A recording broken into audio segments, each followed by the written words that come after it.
Welcome back. This is podcast number 5. You're on the record with LMPD. I'm your co-host, Officer Matt Sanders, and I'm joined with the Louisville Metro Police Department Chief Erica Shields. Ma'am, I wasn't here last week. Okay, you allowed me to take a vacation. Did you miss me? You can be honest. You won't hurt my feelings. I don't really have any. Did you? How'd it go? I did miss you. Officer Ruff and I stumbled through the program. It wasn't of the caliber you would have brought to it, but it was there. That warms my small Grinch heart, believe it or not. So I watched the podcast last week, and I thought you guys did an amazing job. I listened to it on my way back from Florida. So I actually took a family vacation with my family. It's the first one we've been on in several years. Had a great time. Did you get the pictures I sent you? I did. I was on the beach. You looked happy. What'd you think? I think it was great. I think the Speedo could have been a size larger, but other than that. I like them a little tight. I don't know. A little medium thing or whatever. Anyways, great vacation. We're going to go ahead and change the topic up because this is going down a road that our viewers don't want it to go down. What is on the agenda for today? What do you want to talk about? Background and recruitment. Absolutely. Okay. Well, so we're bringing on a guest today? We're bringing on an all-star. And let's bring him in. Okay. So let's just go ahead and bring him in. Joining us for our 5th episode of On the Record with LMPD is Recruitment and Selection Officer Andre Shaw. Officer Shaw, what's up, man? What's going on, buddy? How you doing? Hey, a lot of people don't know this, but you and I used to police together back in the day. Yes, we did. We rolled the streets down in Portland, West End area for quite a few years. Late watch. You taught me a lot of things, man. I really appreciate that. Well, I'm glad you learned a little bit. So, I don't know about that. But where are you working now? Tell us a little bit about yourself. I'm currently working in the training unit. I'm with Recruitment and Selection. I'm a background investigator as well as a recruiter. Originally from Ferguson, Missouri. Been on the department for about 14 years. Ended up here in Louisville by way of Fort Knox. I was in the military. 6 years in the West End riding along with you. I was SRO. Currently up in training now. I'm also on the peer support team, part of SRT and health and safety. So I have a plethora of jobs that I'm doing right now. Wealth of knowledge there. Didn't you do a little bit of honor guard stuff? I was on honor guard as well. I was on there for about 4 or 5 years. I've also coached in JCPS as part of trying to mentor and give back to the kids. So you do stuff outside of the department? Oh, as definitely, well. definitely. Coach. I coached at Shawnee, I coached at Seneca, and I just finished up over at Manual. Okay. And then for our listeners out there, what's a SRO? SRO, School Resource Officer. So we were part of the school system with JCPS, the liaisons between JCPS and LMPD. So that way officers wouldn't have to respond to every call in the school. We handled them. Okay. So it's fair to say, you've been around the block a little bit. You got a lot of knowledge. Been around the block. And you're currently in Recruitment and Selection. Roger. And Chief, you've talked about this before, I think on one of the first podcasts. You're on record as saying we're 241 officers down. Correct. So we bring Dre on. Let's talk about it. Well, I think, it's a difficult space for law enforcement across the country. The profession, policing, has taken a hit. We need to rebrand ourselves. Every agency across the United States, large agency that I know of, is having a horrible time recruiting and hiring.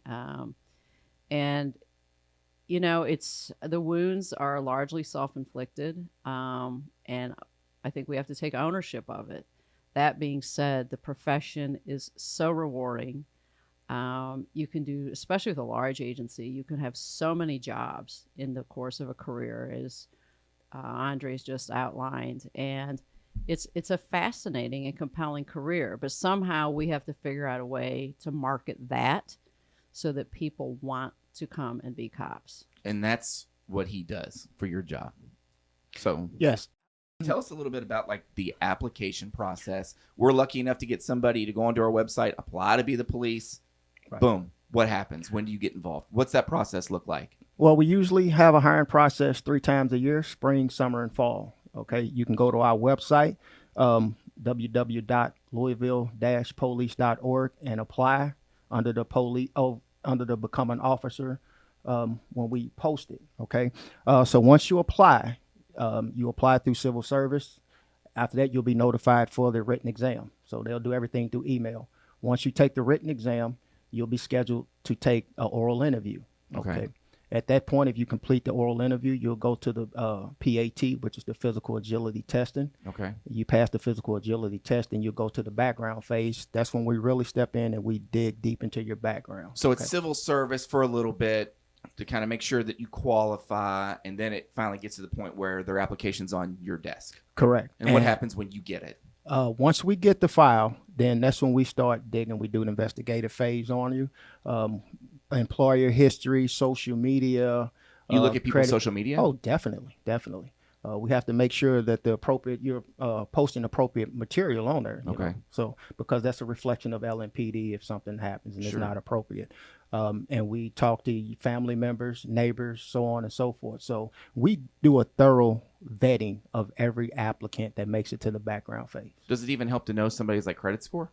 Oh, definitely. So you guys look at like the whole gambit. We look at everything that you can possibly think of. So therefore, there's no doubt that we've done everything we can to vet each and every officer on this department. So you talk to people, like people's neighbors? We talk to your neighbors. We talk to your employers, spouses, ex-spouses, employers, girlfriends, whoever you want. See, that's got to suck a little bit, man, because if you go talk to a prior employer or a past girlfriend, you may not get the applicant may not get the right answers. You know what I'm saying? Like they may not like what you're going to say. Listen. We take everything on case by case basis, and you know we can't believe everything everybody says. So we take what the applicant has put versus what the employer or the past girlfriend has said or whatnot, and then we look at it as a totality.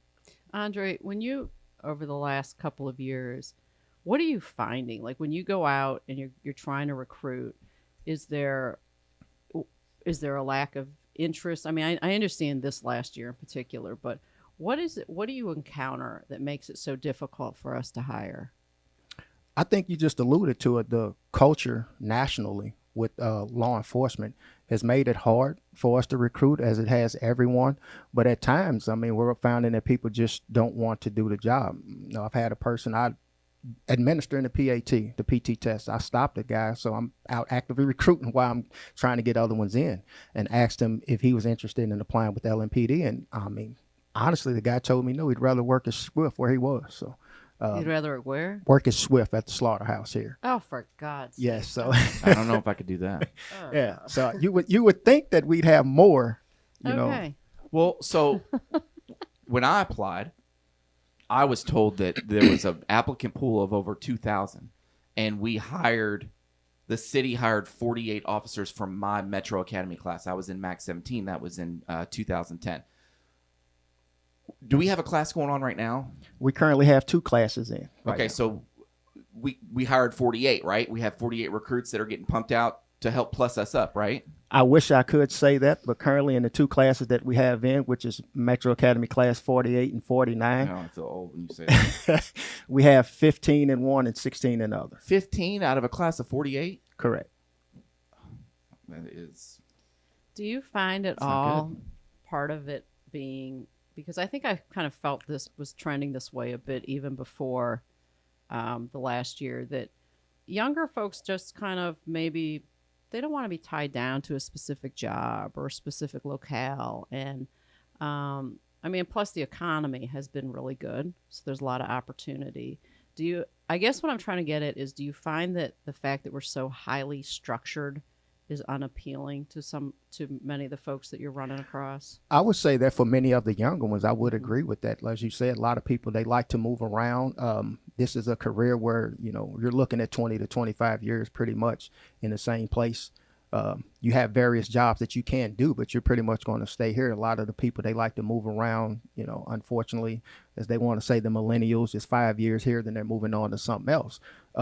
So that's a struggle bus that we're dealing with. And hopefully we can come up with something to attract the top tier applicants that we were getting back when Matt said when he came through, when we were getting 1,000 to 1,500 applicants to choose from. But LMPD is a large agency in itself, right? Like, if you like to move around, you could do that within a department and always have a job and have some benefits and, you know, have a take-home car maybe. Oh, you don't just have to be a patrol officer for 25 years. We have a years, plethora of options. You know, after 3 years, you can go to, we have the homicide detectives, we have district detectives, we have SWAT, we have SRT, we have the dive unit.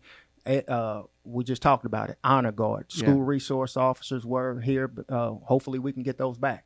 You know, but there are a plethora of options that you can take on, you know, to apply once you meet your 3-year qualification mark on the department. Yeah, So tons you of won't get if you're stagnant, it's because you want to be stagnant, or that's Yeah. where you choose to be. Yeah, So- or get promoted. Or get promoted. Yeah.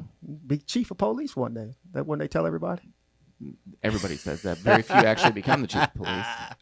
Heavy is the head, right, ma'am? That wears the crown. Does it help to have a college degree? Like, all right, so you get a background, you get assigned somebody that you're going to do an investigation on, background investigation on, see if they're going to be a recruit. Does it help if they have military versus college versus high school? Are you looking for something specific?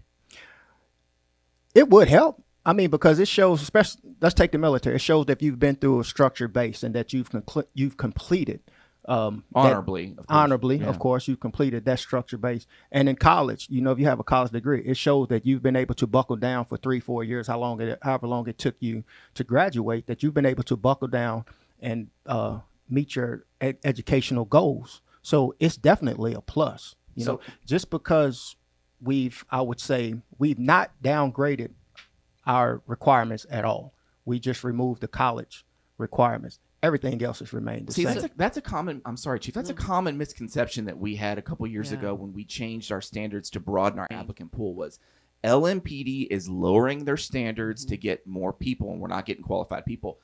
I'm here to tell you, like, just because you have a bachelor's degree or you deployed to Afghanistan twice doesn't mean you're going to be the best cop, right? Speak to that a little bit. Exactly.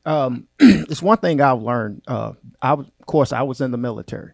And just because you're in the military doesn't mean that your life, those skills would translate back to law enforcement, because it's a different mindset. Okay. So you have to be able to revert back to being at times in the civilian life. Yeah. Right.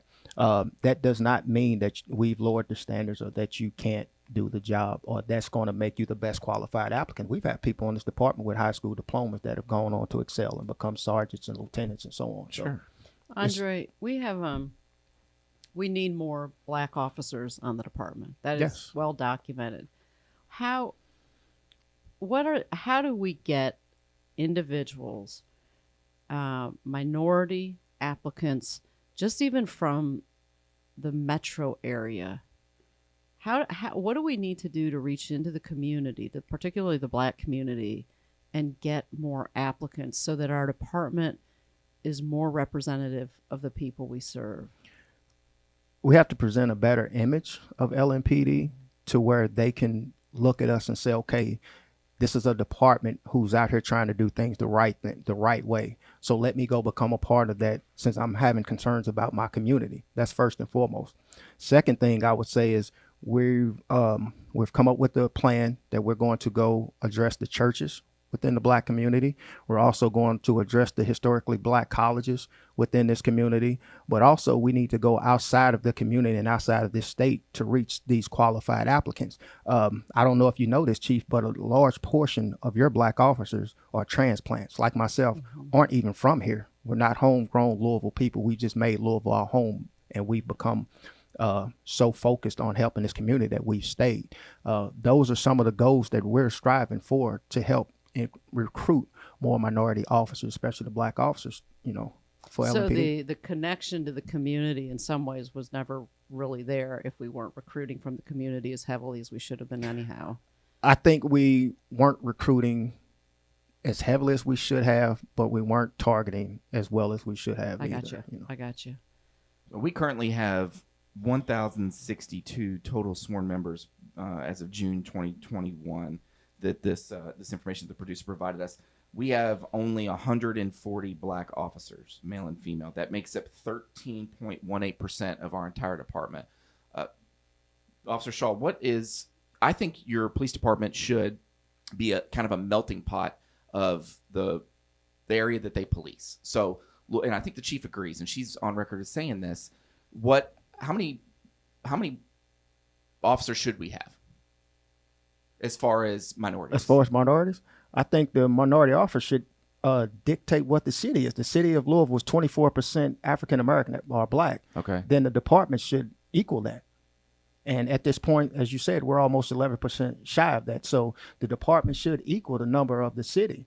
The diversity of this city is spreading at an enormous rate. All right. So the department should mirror that, so we can go out so we can go out and effectively serve these people, you know, and we can't do that if we're not seeing what we're seeing. Right. You know? So the department has 1.51% of our department makes up the Asian population, 16 officers. 27 officers are Hispanic, 2.54%. Chief, switching a little bit away from minorities specifically, to you, who is an ideal applicant? They're listening to this podcast right now. Who are you looking for to hire for this department? Oh, I think that's the whole point of this conversation. There is not one stereotype. That the strength of the department lies within its diversity, because you have to have different ideas, different trains of thought, different ways of looking at things if you're going to serve the community, because the community is a potpourri of individuals and backgrounds. And so the worst thing that you can do is become ingrained to just respond and react a specific way. So to me, I mean, obviously you there's basics that you want. You want someone who has integrity, who's living their life honestly, who cares about justice, who cares about other people. But in terms of when you start getting the weeds on, you know, do they have a beard? Do they have a tattoo? Do they have a 4-year degree? That's just such not a part of the equation. Is their heart good? Is their soul good? And are they prepared to work hard? And then we can teach them how to police. Officer Shaw, do you have any advice or suggestions for applicants that are either currently in the process listening to this podcast or may futurely decide to apply? I like to tell people, especially applicants, when I'm interviewing them, I always say, what is your legacy? What do you want your legacy to be? And I use that with my players. What do you want to leave behind when you leave here? Take that and use it to mold a career here with LMPD. If this is what you want to do, if you want to change your community, if you're seeing something out there that you don't like and you want to change your community for the better, then this is a place to start and help to mold your community and leave a lasting legacy that will outlive you and your name, because it's part of what you've done to change that. So that's one of the things that I like to tell a lot of the applicants, you know, use it as a tool and leave a good legacy. Chief, what is your message to the current rank and file that know that we're short? You know, you said we'd like to have 1,300. We have a little over 1,000. They know we're short, and we're talking about retention a little bit here, and they're thinking about maybe making the jump to go to J-Town or Shively or St. Matthews or New Albany or wherever. They want to change departments because they can't get a vacation day. What's your message to the officer that's seeing this shortage of officers right now in LMPD? For sure. And I mean, and I understand that the grass always is greener. That's in every industry. But what I would say to you is, first off, policing's down. It's in a valley, but it's coming back up. Things will improve. They are improving.